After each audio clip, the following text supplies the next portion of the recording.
Thanks, Mr. Chair. This is one of the most solemn hearings I've could ever even imagine participating in. What happened last Wednesday is of a nightmare, one that I never even had that nightmare. And I just remember 4 years ago, I was sitting next to a couple Republican colleagues as President Trump was being inaugurated. And I turned to them and I said, was he your candidate? And in unison, the two of them turned to me and said, well, we had 16 candidates. Was he your choice? And he said, we had 16 candidates and he was our 17th choice. Well, I think their assessment was pretty good, that he has damaged America, damaged the Republic, damaged the Constitution. And I know for me, pursuing this resolution asking Vice President Pence to invoke the 25th Amendment or the potential for a second impeachment were the last things in the world I wanted to do. And I couldn't even imagine what would prompt me to do it, except a mob rioted and attacked the United States of America as represented by the Capitol of the United States of America. A lot of people were hurt, particularly our police officers. One died physically, one took his own life, 4 other people died, 50 or more, as Ms. Torres said, police officers were injured. There were thousands of felonies committed by the ransacking of the Capitol, starting with felony murder.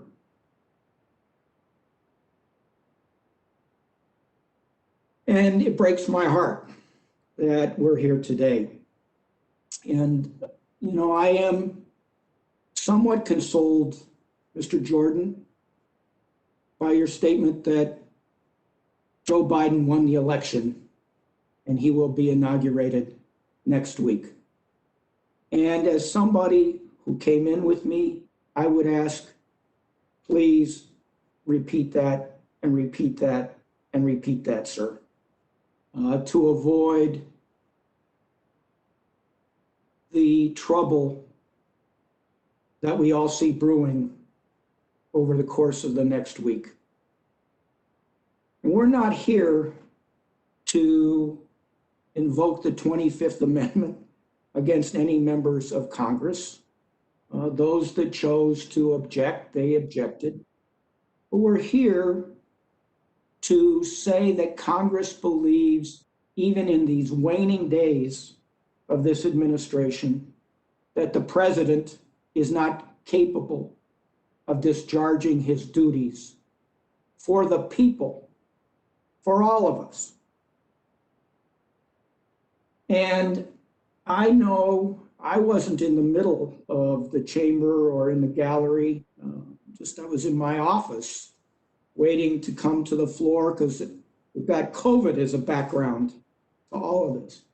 But I do know each and every one of us, the Capitol Hill Police, our staff, the maintenance workers, the cafeteria workers, everybody was traumatized at some level. And the number 2 and 3 people in our government in succession, the vice president, then the Speaker of the House of the United States of America, were particular targets of this attack, of this mob.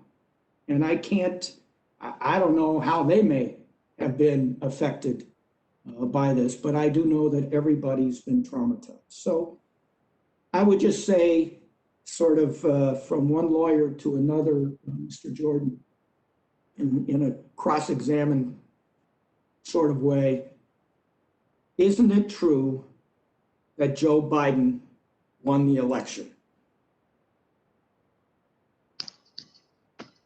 Yes, he's going to be president. And I've never said, as the chairman indicated earlier, I've never said that this election was stolen. What I've said very clearly is Mr. half the electorate, both Republicans Jim, and Democrats have concerns, and we called for an investigation. Mr. Jordan, it was a simple question.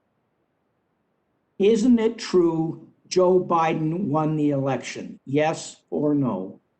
Yes, he won. I mean, I don't know how many times I have to say it. Okay. Yes, he won, but there are serious problems with this election that deserve an investigation, and that's what I've called for. And it's not just Republicans who think that. Okay. Countless number of Democrats think that this thing had problems too. We called for an Jordan, investigation, but you guys didn't want to do it. No investigation. Mr. Jordan. End of story. No, never Mr. mind the fact that a third of the, well, when you ask me a question, I got to give an answer. I didn't. I asked you a yes or no. I asked you a yes or no questions. Please, we're trying to bring this nation back together. Jim, geez. I really just want to bring this back together. I don't like these resolutions. I support them.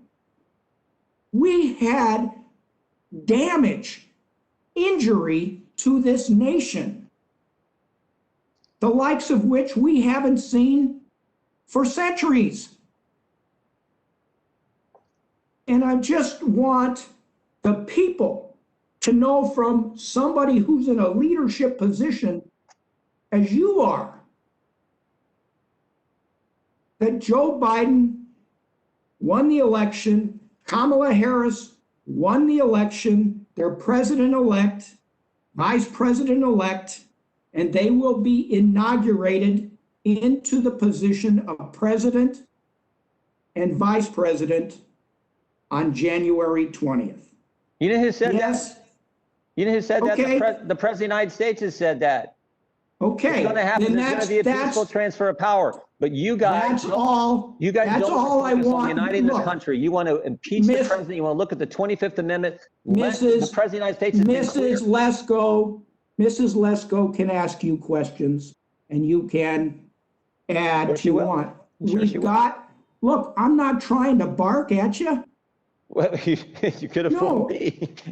I'm not barking at you. I just need to have a declarative statement from you so that we can potentially get through the next week without more violence. Okay. That's all I'm asking you. Okay. I mean, you and I have been here together for a long time.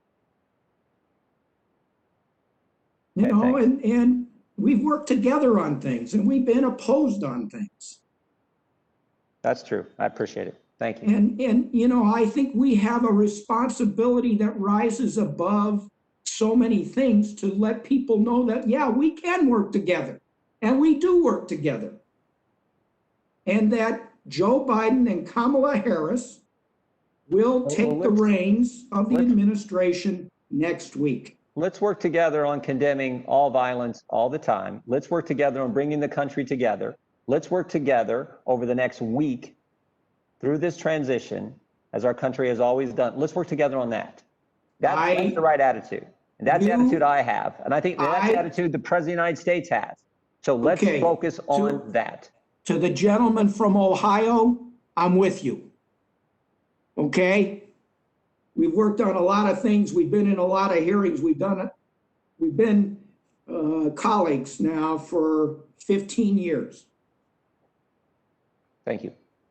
And, you know, I mean, I think Dr. Burgess, he's left, but he made a good point. French Hill and I are co-sponsors of a resolution honoring the Capitol Hill police, and particularly the two gentlemen who've lost their lives.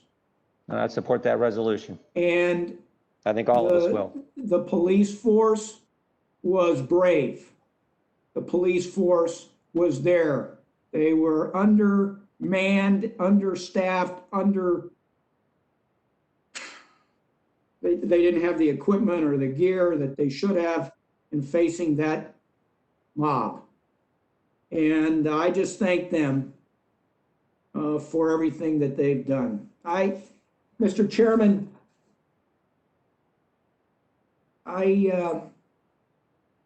Democracies are very fragile institutions, and they require the work of every citizen, the dialogue and compromise of leaders. It's work, and our democracy was damaged last week and over the course of the last couple months. And we have a lot of work to do. And I, for one, intend to do it to the best of my ability. We have a wonderful nation. We represent wonderful people. And we owe them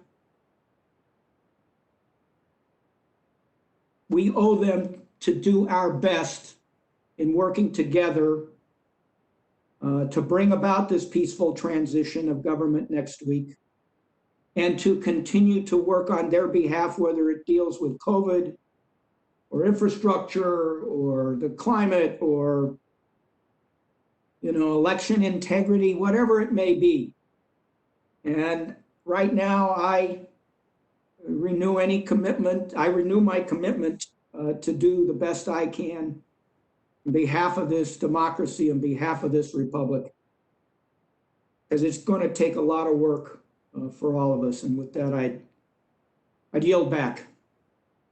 I thank the gentleman. Let me just say, I think we finally